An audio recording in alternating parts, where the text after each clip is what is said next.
What does it mean to be an entrepreneur?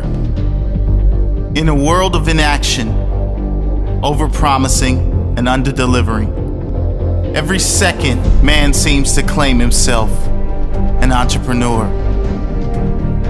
So many things go wrong when you're starting a company, and often I think people ask, what mistakes should you avoid making?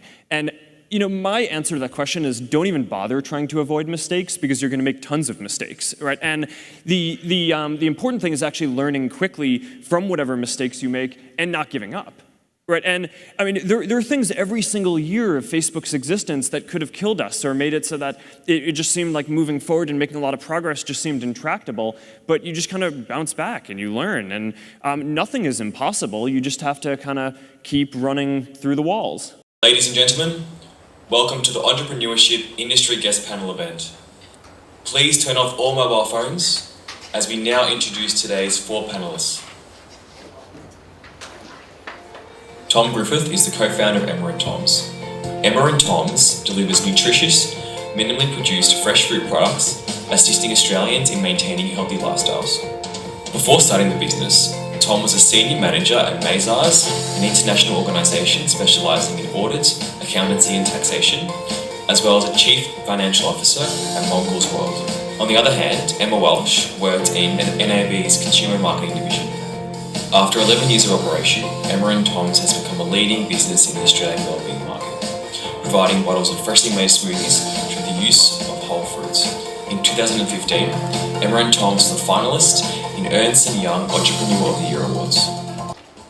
Abbie Freestone is the founder of Affix magazine, an urban design, planning, ideas and people-oriented independent publication founded in 2013.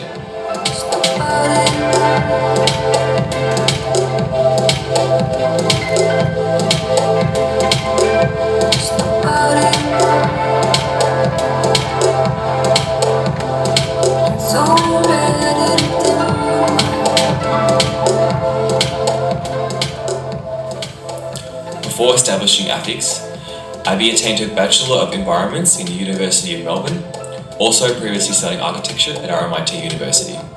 Abbie is currently working for CHT Architects as the Communications Manager. Abbie loves seeking new opportunities and challenges, extremely passionate about the field of communications and journalism within the architecture and design industry. Tom Merret is the Marketing Director of a rapidly rising player in superannuation, Good Super. With a unique focus on ethical investment, Tom's work looks to explore and celebrate financial choices that offer a monetary return for investors. In addition, Tom is a youth advisor at the board of Australia 21, a not-for-profit research organisation working to link science and policy to create solutions for Australian government.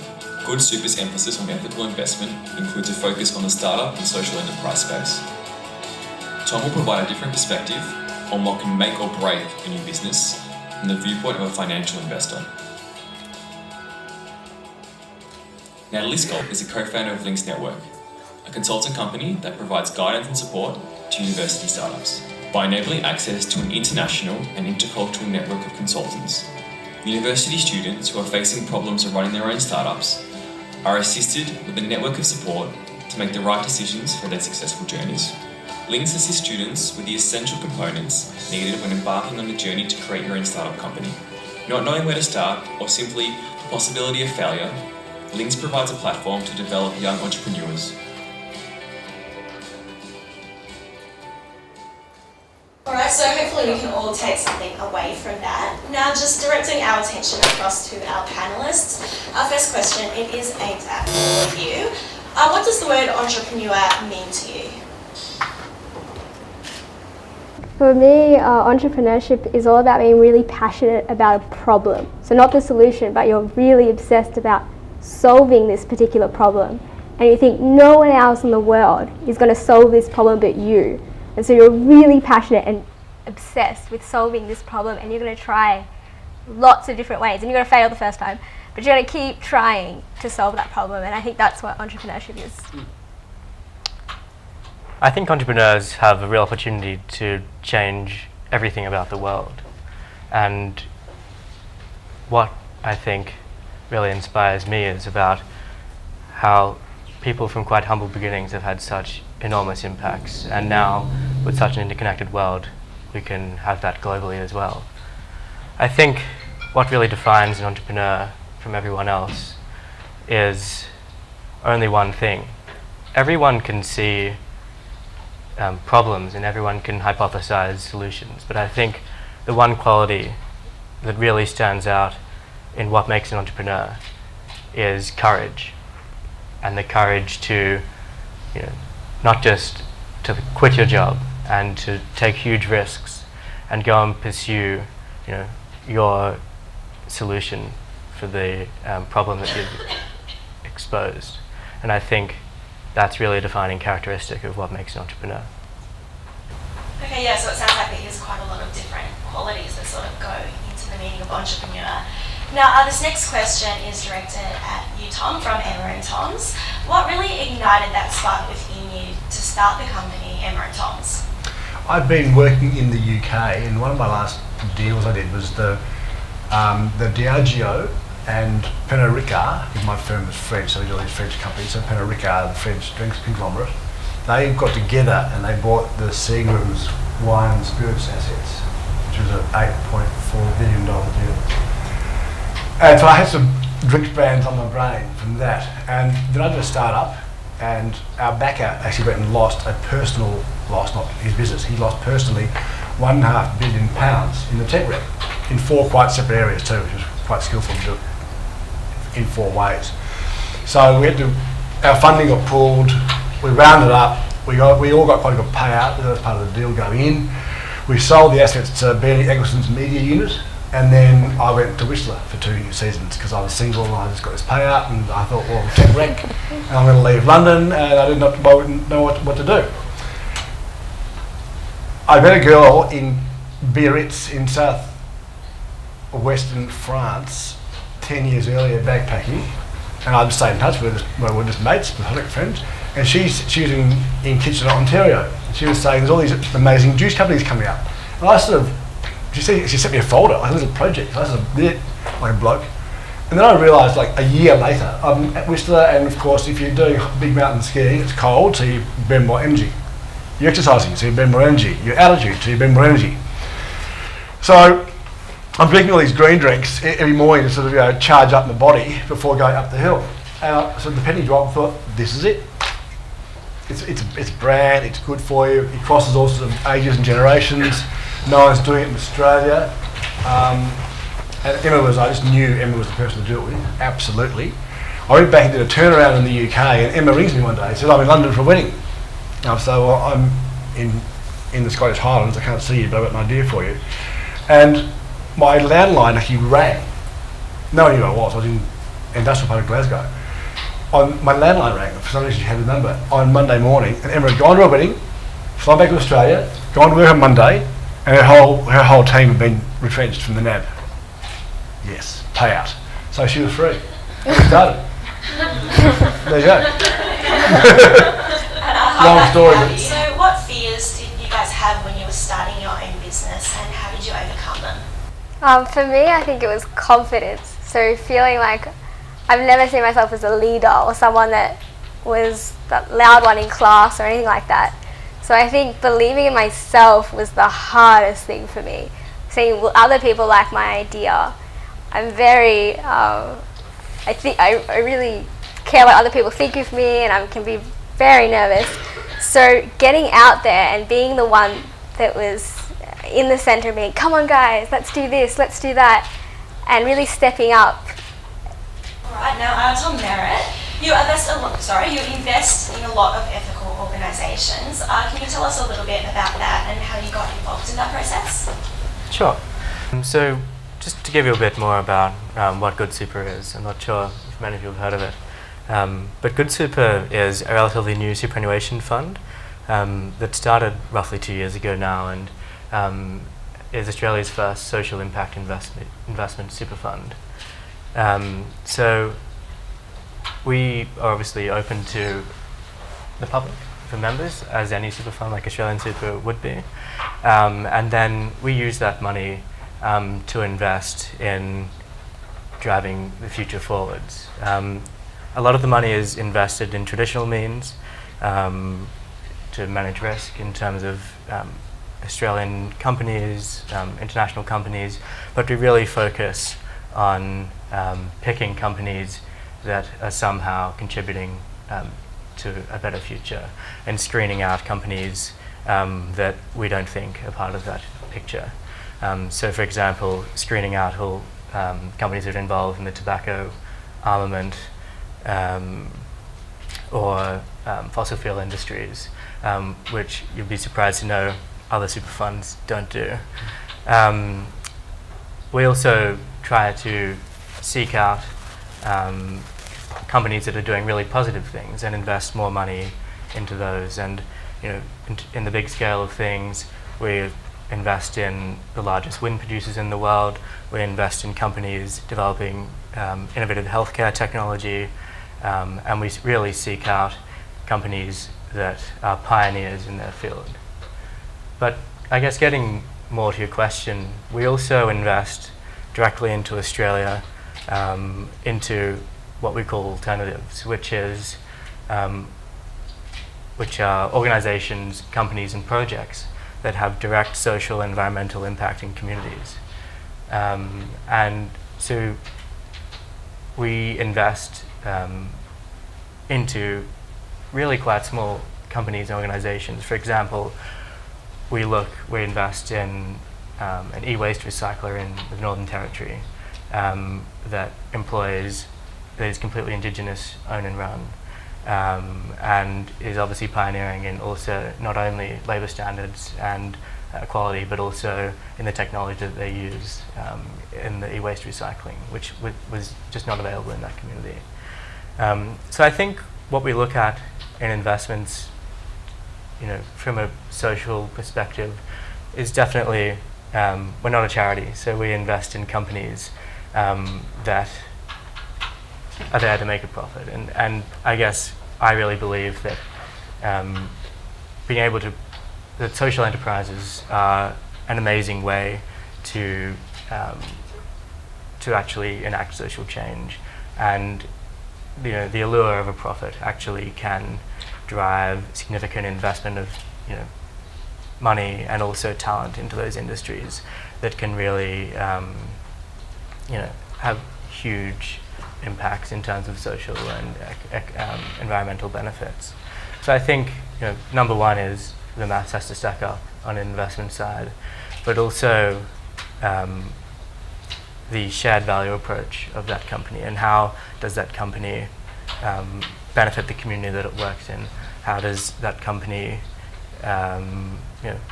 treat its employees and other stakeholders? And I think looking at it through environmental and social lens as well as an investment lens is what we definitely do, and is our way of lowering the risk of our investments in the long term. Okay, well, we're just going to ask our audience some questions now. As you can see, you've got some light bulbs in front of you, and we'd just like you to hold those up if you feel as if my question applies to you. So our first one is, who in this room has thought about becoming an entrepreneur? Okay, so a good number of you. Now, who has ever dreamt about being their own boss? Very nice. And is the fear of failure potentially holding you back from pursuing your goal?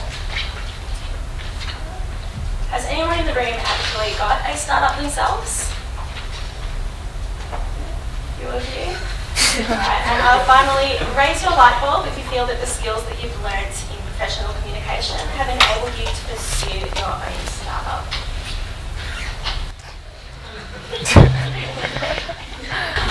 Alright, well now I'm just going to hand over to our next host, James, who's going to continue speaking with our panellists.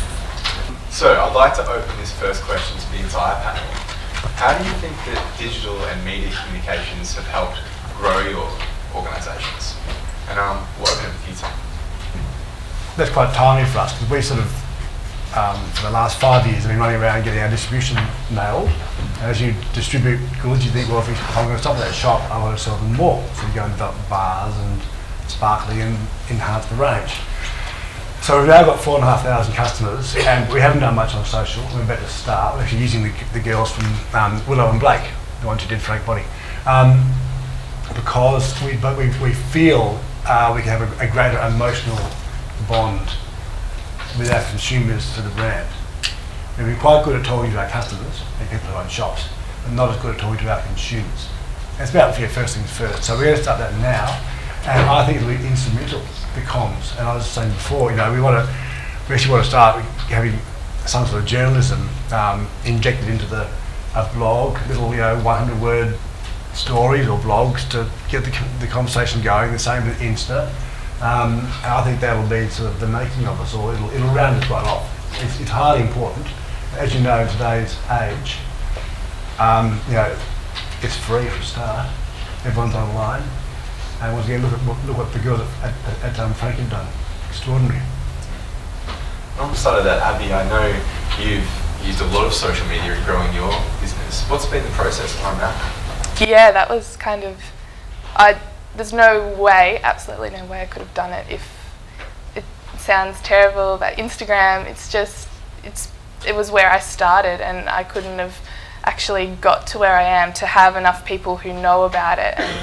And as you say, it's free, it's accessible. The amount of people that you can tap into, the amount of reach and exposure that you can gain from it is just incredible. And we're so lucky that we live in this, day and age where we've got that at our fingertips, and it doesn't stop there. You've got Twitter, you've got Facebook, and Snapchat is getting massive now, and it's just incredible. I get so many emails from people who say, I found you on Instagram, because basically it's a really tedious process trying to grow a following, but I would go and type in the hashtags urbanism, urban design, urban planning, and those kinds of keywords, and then I would go through and like everyone's photos who had posted with that hashtag, and then they'd say, oh, you liked one of my photos, and then I've made friendships from doing that. I've had contributors write articles who've come across it on Instagram, and but I think it's important, and it's essential as well for that search engine optimization when you've got a website and you're trying to really be at the top of your market. But it's the same. At the same time, it's good to acknowledge that that's just one component, and I really don't want to be seen as someone who's just about images and social kind of light on content. Like, I want to really have really high quality content as well. So it's just a matter of trying to find that balance. But it's been amazing, yeah. And as a relatively new business, how have you used digital and media communications to help cut through a pretty crowded market? Yeah, well, we're a completely online superannuation fund, and very surprisingly, when we were started 2 years ago, we were the first superannuation fund to accept applications online without having to post a paper or fax a piece of paper back to the company. So I think superannuation is an industry that, in my opinion, hasn't have a very good online presence and doesn't use digital marketing to its full potential, and that is an opportunity for us, definitely. I guess we're still in the very early phases of the business, and have been, I guess, building the product behind the scenes, and getting it ready. And we're actually sort of gearing up now to really enhance our digital presence in terms of comms and marketing. But there hasn't been a huge amount of that up until now. Well, there has been. We're completely digital, but we're now, I guess, really ramping up our presence in that. I'd like to ask the next question to Abbie. How has working for yourself offered you a higher level of creative freedom to pursue your vision?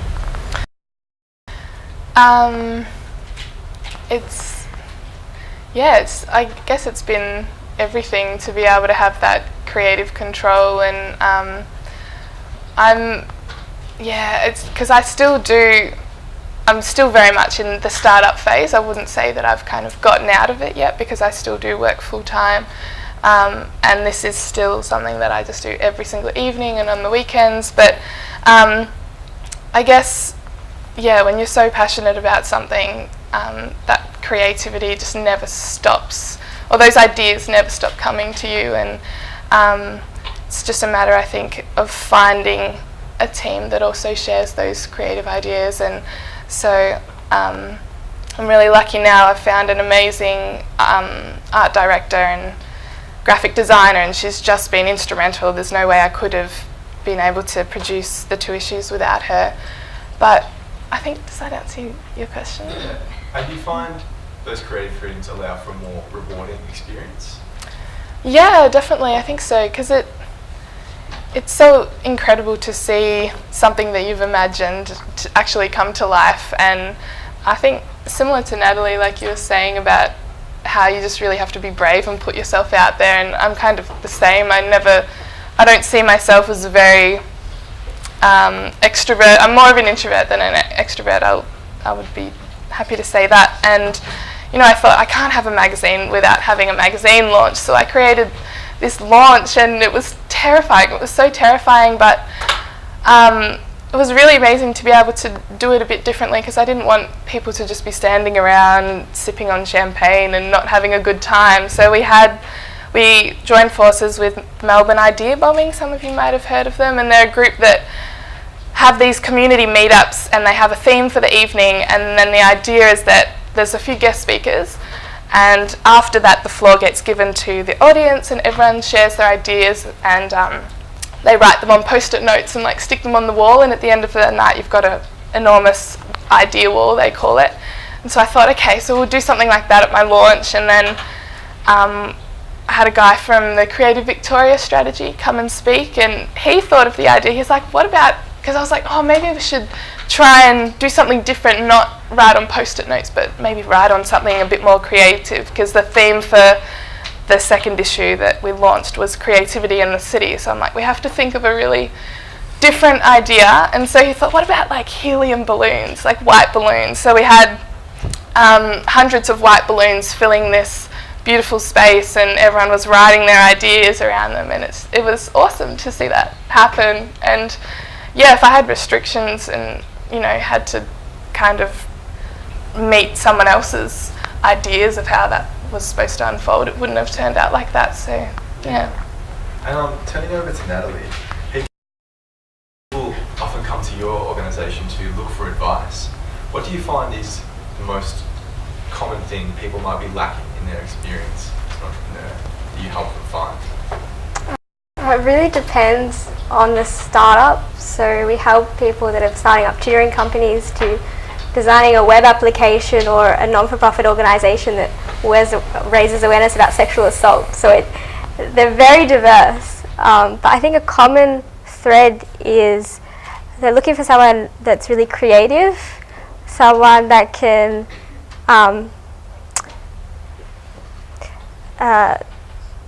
help them with their online media presence, so developing their websites or flyers or their branding, so they can get prettified. They like to say, can you help prettify us? Yeah, no worries, we can link you up to a graphic designer or something like that. It really depends. Because we're only early, we only started in February, I don't think we're finding a common trend yet that they keep, a particular advice that they keep wanting. It really just depends on the students that come to us. Yeah. And turning over to Tom, from a financial point of view, what are the qualities you look for in an entrepreneur when you can choose to invest with them? I guess I kind of chatted a bit about this before, but I think, in extension from the entrepreneur, it's really about the team. And the way that the team works together. And like I said, why is this team the best group of people in the world to solve that specific problem? Because really what a startup is and what a business is sort of the complex coordination of a lot of different things and pulling it all together into one business. And being able to have a very cohesive team that's all aligned with the same vision to work towards that goal is the standout thing that we look for. Mm-hmm. And Tom Griffith, as the panellist with, I guess you could say, the most experience, if you could start your career over again, would you do anything differently, or? We would do, most definitely. I'd save a lot of money too, I can tell you. The more you do yourself, the better you do. We, relied upon probably, for example, our first model was to have external distributors. So I'd sales guys, I'd be around, getting cafes on board, and then pass them across to the distributor. Now, at the same time, Merret had a son and I have 2 daughters, so it was like running a marathon being handed a fridge. We realised that after 5 years, growth had stalled badly, and we were churning customers at 40% per annum. It's like going to the casino. So we got in the van and started doing it ourselves. I've now got 2,500 proprietary customers that are mine. Like, we go there every single week, 40 vans, and that's a real de-risk, rather than having one customer being the distributor and 8 juices. I've now got 35 SKUs and 2,500 of my customers, plus the supermarket work as well. So by taking control, we've de-risked ourselves hugely. And you touched before on how valuable making mistakes are as a learning experience in business. What's been the most valuable mistake Merret Toms have made in your career? The distribution. Yeah. Emma famously, we had a meeting with David Smorgan years ago, and she said to him, when we first launched, people said it's all about distribution. What we've worked out recently is it really, really, really is all about distribution. And if you can't sell it, whatever it is you've got, might be, as someone else said, it might be the best widget or service in the world, but if you can't sell it, it's useless. It's got to make money. I'd like to throw it to the panel once again. In one sentence to conclude today's panel, what advice would you give to any budding entrepreneurs or people who would like to start up of their own? We'll start with you, Natalie. Don't give up. Just keep going. It does get better. Just don't give up. If you love the idea, just keep going. Yeah, I agree. I think if you've got an idea that you think has the ability to have a big impact, then have the courage to pursue it. Yeah, similar, I guess, but yeah, you have to. I went to a conference last week and it was all about startups and innovation as well, and it was, I think the 3 main things that I took out of it, which I want to share with you guys as well, is, pursue whatever you do. I think you have to do it with integrity, and you have to do it with purpose. You don't have to try and change the whole world, but just change a small part of it and make someone's life better in some way. So integrity, purpose, and authenticity as well. So you've just got to be different and do things differently, and that's the key thing, I think, is just persistence, and then trying to just keep at it. And it's a hard slog. It's not going to be easy. And do your research as well before you start. Just know what you're getting yourself into, and also plan. I think a lot of us kind of just go with the flow, and we just don't plan too much. But you really do need to kind of work out how you're going to tackle those big issues when they pop up. So I'm kind of at a climax now where I'm finding that I'm really struggling with time, and I just don't have it. I can't keep up. I'm just overwhelmed. I've got so many emails that I still have to respond to from 2 weeks ago, and that's not good in the long run. That's not sustainable. So you have to work out how you're going to deal with those things, do your research, and then get stuck into it and work really hard, really, really hard. Close to our final essays as well, I think. Firstly, here's a shameless plug for my new social enterprise. We have a foundation called the Unite Project, which we are doing in conjunction with Cotton On, who are a very big business. And it's a water, you'll see it in cafes. All the proceeds go to alleviate youth homelessness. So look out for the Unite Project water. Cotton On, and I'll get to my point. My point is to start. You're going to start big. Cotton On's first aim is to have 4 shops in Geelong. They're now a $1.5 billion company. They are run by guys like me and like you. There's no sex there, just they're normal guys. They want to have 4 shops in Geelong.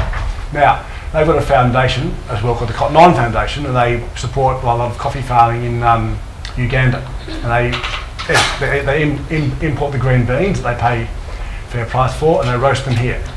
And they sell the roasted beans in every Cotton On shop in Australia. Now, when they roast them, they've got to bag them.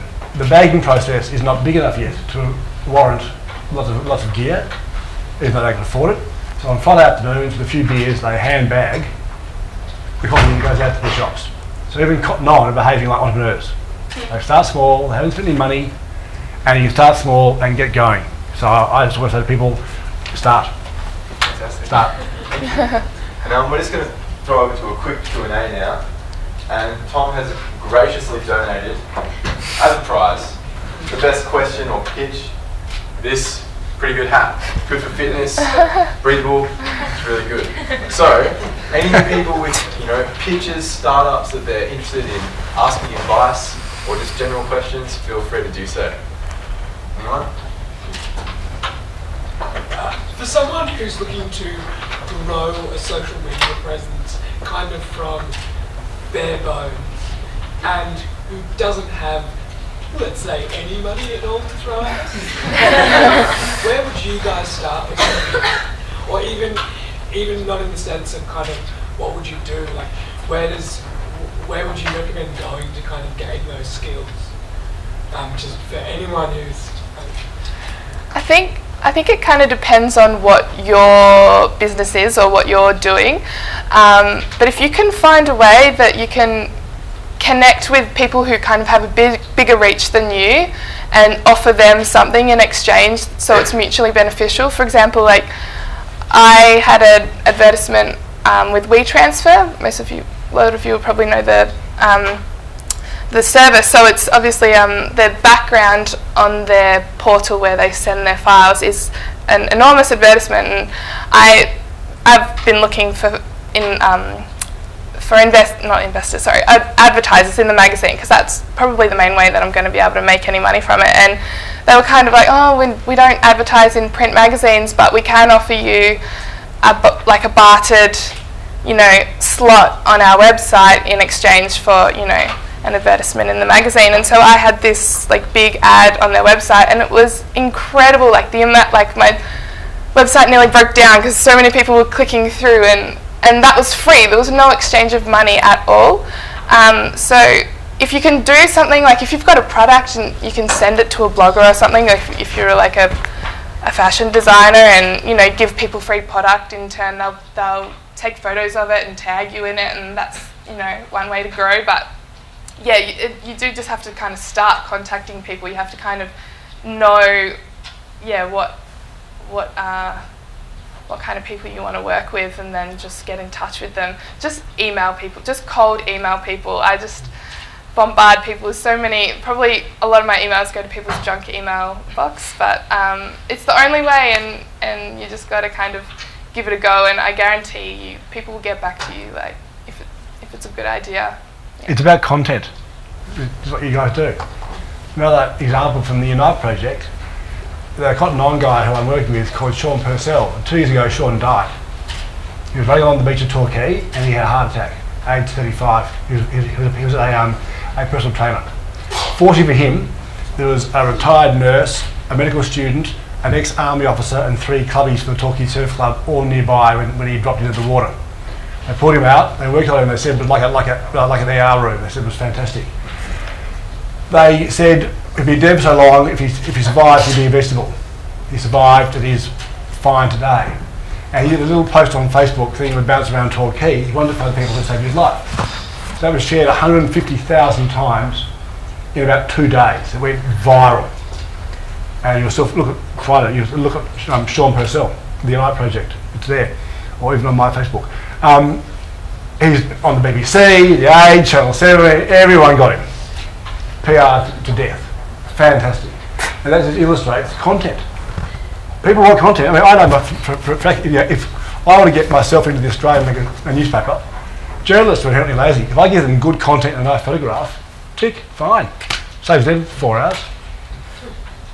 So yeah, content. Any other questions or other advice that you guys would like to impart on that question? Yeah, I'd say you might also be familiar with the Thank You Water campaign. And because the conference that I went to last week, the guy from Thank You Water was chatting about how basically they had it stocked in a lot of places, but Safeway and Coles were not on board. And they'd had so many problems with trying to get Safeway and Coles to stock it. And so what they did was they managed to get some helicopter pilots on board and got this lady to build a enormous, I think it was big sheet of material which was painted on it. I can't remember what the exact words were, but it was like, please stock Thank You Water.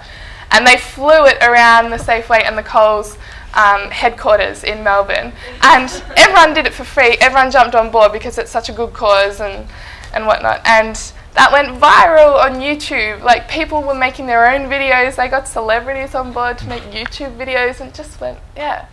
So just do something different and people will pay attention to it.